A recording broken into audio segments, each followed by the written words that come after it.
Guys, আমাদের এই shooting start হবে কিছুক্ষণ পরেই, কিন্তু এখন রেস্টে আছে, না খাইয়া হইনে বেটকে দিতে আছে এই নায়িকা। আর নায়িকার কি কম, নায়িকার হইলে ভাত আর এক সুন্দর।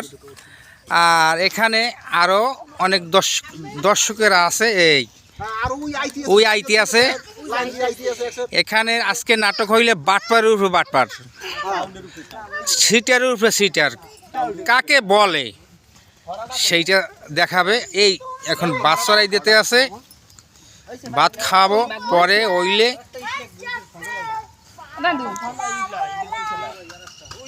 এই সবাই ভিডিওটা শেয়ার করে দেবেন, আর আমাদের এই চ্যানেলের পাশে সবাই থাকবেন। ভাবলাতলা মাল্টিমিডিয়া।